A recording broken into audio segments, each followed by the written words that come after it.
Hi! Welcome to my channel. So for today's video, gagawa ako ng parang creative look. So parang starry-starry night, cloudy makeup look. So if you like to see how I did this look, just stick around and keep on watching.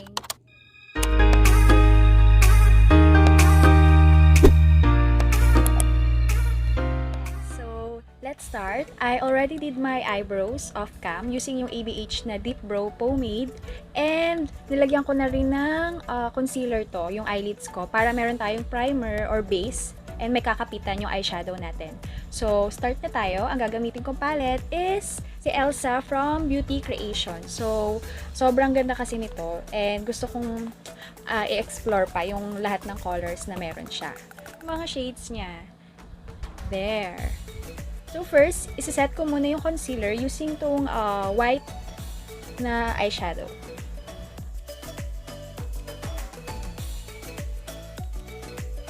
For the crease color, or yung pinaka-umpisa natin, this one, yung dark blue dito. Ayan. Yan kaganda yung pigment ng eyeshadow na to. Ayan o. And then, spread sa crease area.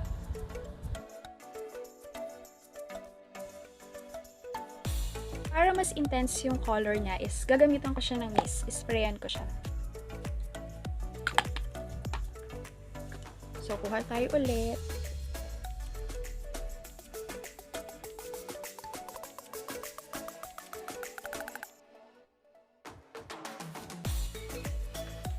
Mas lalong naging vibrant yung color nung naglagay tayo ng mist. So, kuha ko ng isa pang color, which is this one.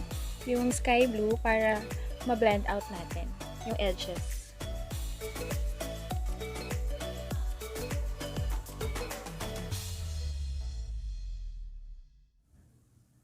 Para sa outer V natin, kuha tayo ng medyo darker na color, which is this one, yung purple here, dark violet.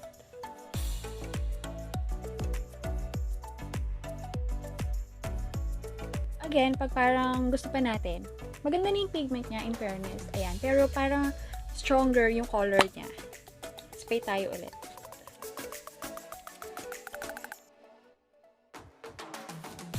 Balik tayo dun sa blue para ma-blend natin silang dalawa.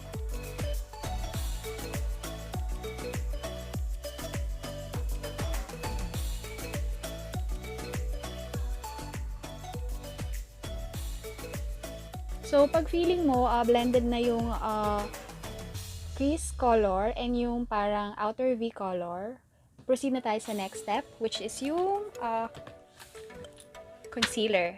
Ito na yung mahirap na part kasi dito na natin i-form yung parang pa-clouds niya.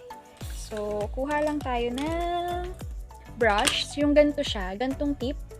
And then, start na natin gawin yung parang pa-clouds.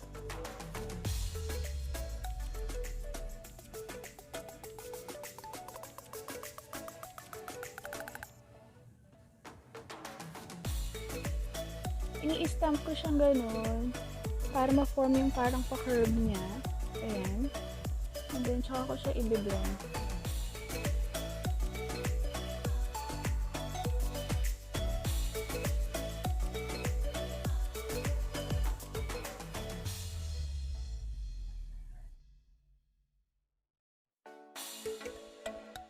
Masyadong maliliit. Cumulus clouds yan. Cumulus clouds.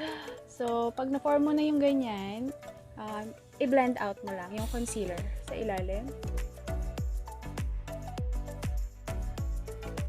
Lalagyan na natin yan ng white eyeshadow. So, balik tayo dito.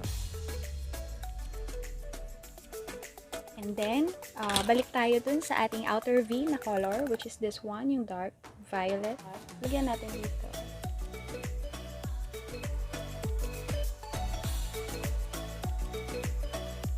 Para dun sa starry night, diba? Gamit ako nito na parang eyeliner in the shade Mystic Purple. So, ganito siya. Ayan. And then, ganito yung shade niya. Halos dark black na rin siya.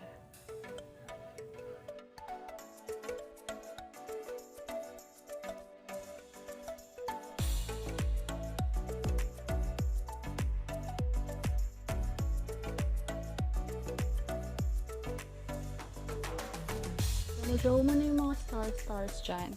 Kuha tayo ng shimmer shade from the palette pa din. This one.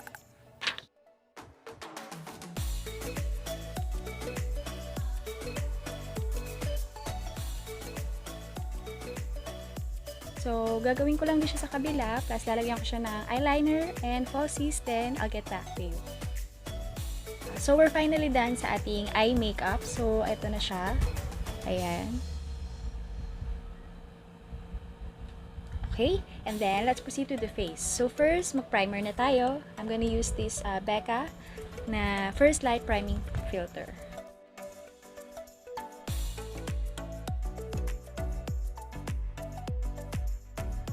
And then for the foundation, gamitin ko si Maybelline na Superstay Foundation.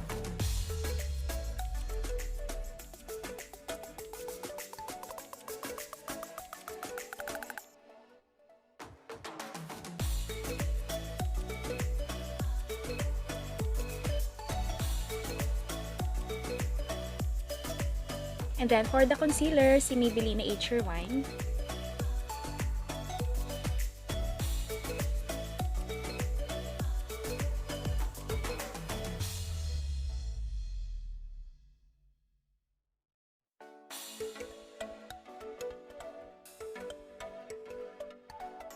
And then for setting, si Becca na Hydramist.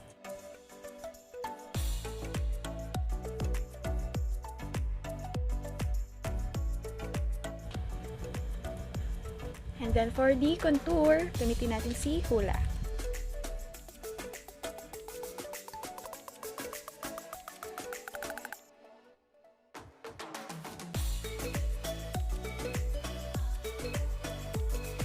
And then for the blush, gagamitin natin si NARS in the shade Orgasm. Ayan yung shade.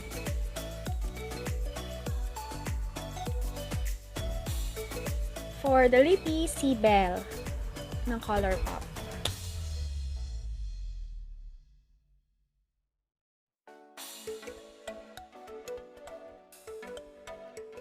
Siyempre, lalagyan natin ng lip gloss. Ayan. So, gamitin natin si Neutrogena.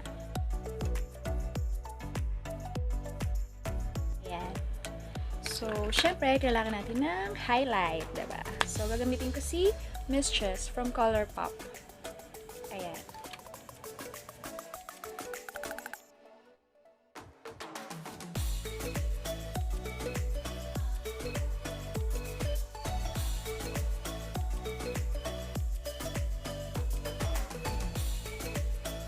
And then, after ng face, balik tayo sa eyeshadow palette. So, eto ulit siya. Kunin natin yung blue ulit. So, kuha tayo ng medyo pointed na brush.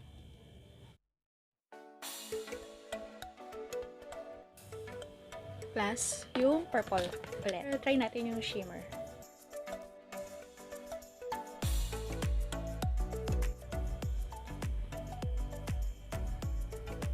So, ito na yung final look natin sa eyes natin. Ayan. So, syempre, para medyo tignan natin kung pwede pa natin i-level up. Parang nakukulangan ako. Wait. Ayan. So, ito na yung final look natin.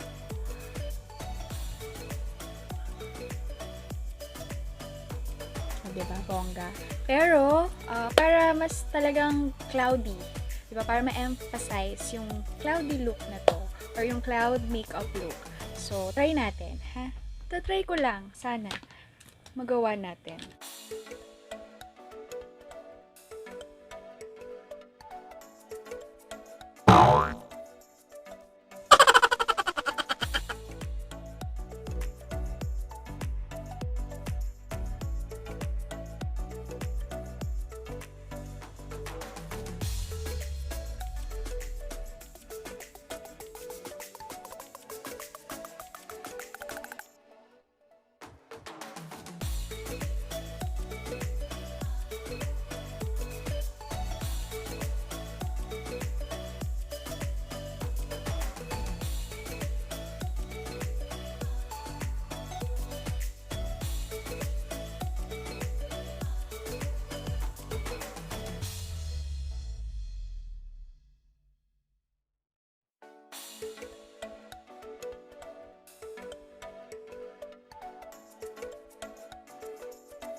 This is the final look.